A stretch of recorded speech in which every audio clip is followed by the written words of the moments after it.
So if you own a home in Seattle, something big just changed. And I don't mean coming soon or in the works. I mean, it's already in effect.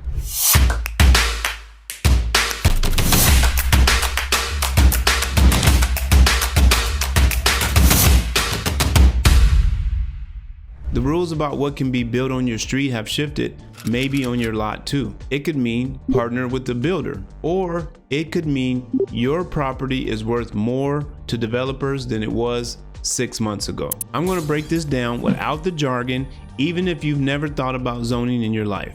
Quick background: Seattle adopted the One Seattle plan in late 2025, and the new rules went live January 21st, 2026. And at the same time, the city implemented Washington's Middle Housing Law, which is House Bill 1110. So here's what I'll be covering today: what actually changed, why it changed, and the most important part people care about, what it means for you if you're thinking about building something, partner with someone, or selling. Okay, let's start with the basics. For about 30 years, Seattle used what's called the urban village strategy. The idea was pretty simple: concentrate new apartments and density in specific areas near transit hubs, commercial districts, and leave most single-family neighborhoods mostly alone. It worked in some ways. Growth happened where services existed, but here's where it ran into problems. By limiting where housing could go, it kept prices high in a lot of desirable neighborhoods. And from an equity standpoint, Seattle's own planning work has acknowledged this approach didn't do enough to prevent displacement in communities of color. So that's the why behind these changes. Now, here's the part a lot of homeowners don't realize. Much of this isn't Seattle choosing to be progressive. It's state law. House Bill 1110 requires cities to allow at least 4 units per lot in most residential areas, and 6 units near transit or when affordable units are included. So Seattle doesn't get to opt out. Okay, so let's get practical. When someone says zoning changed, what they really want to know is, how many homes can I build and how big can they be? So here are the updates that actually affect homeowners. First, more units are now allowed. In most neighborhood residential zones, you can build up to 4 units. Near frequent transit, that jumps to 6. This is baseline now, not a special permit, not a variance, just allowed.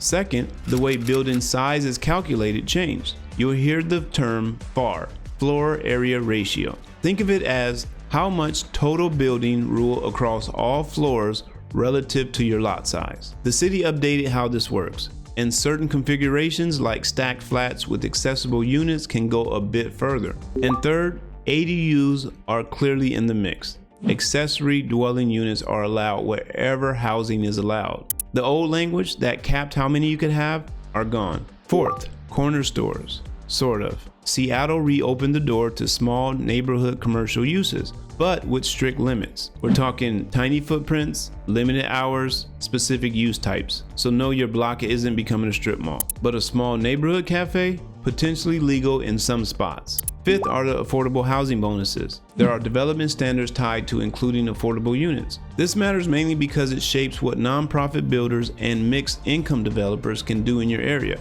and that affects demand for properties. Now there's a tool that confuses everyone. The FLUM stands for Future Land Use Map. It's basically Seattle's 20-year vision for where different types of growth should go. Important distinction: the FLUM isn't necessarily your zoning today. Think of it as where the city intends to steer zoning over time. Here's how you can use it. Go to Seattle's interactive future land use map. I'll drop the link in the description. Search for your address, write down your plan type. It could be urban neighborhood, neighborhood center, or something else. Then cross-check with the city's zoning implementation tools. Why bother? Well, if you're in or near a designated center or close to frequent transit, you're more likely to see builder interest sooner. And that's useful information whether you're thinking about building, partnering, or selling. If you felt like everyone has an opinion on this, you're not wrong. During the public comment period, the city got nearly 6,000 responses. The concerns tend to fall into predictable buckets. People worried about trees, neighborhood character, infrastructure strain, people arguing we need more housing options, better climate outcomes, and that exclusionary zoning has real cost. I'm not here to tell you which side is right, but what I will say is The policy is now in effect, and understanding your options matters more than relitigating the debate.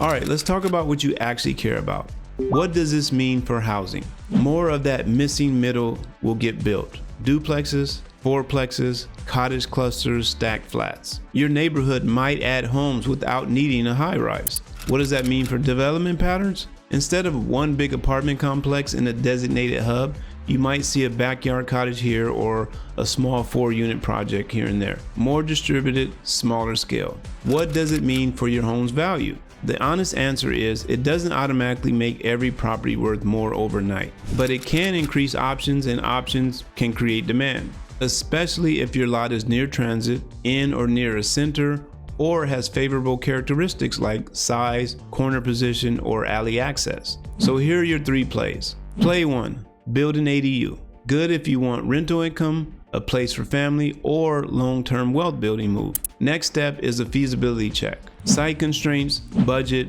permitting, timeline. Play number 2, partner with the developer. Good if you want to keep some upside but don't want to manage construction yourself. You bring the land, they bring the build. You negotiate cash plus a unit, but please always use an attorney. Play number 3, sell at development value. Good if you want a clean exit and you want the market to price your lot based on what can be built, not just what's sitting there today. This is where most homeowners leave money on the table.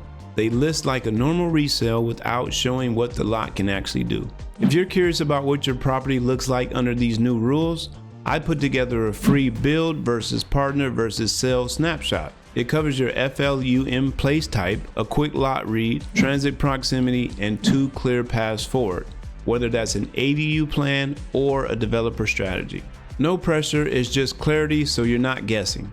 Comment snapshot or hit the link in the description. And tell me in the comments, are you more interested in building, partnering, or selling? And if you want my simple ADU checklist, the 7 things to verify before you talk to a builder, comment ADU and I'll send it right over. And see you on the next one.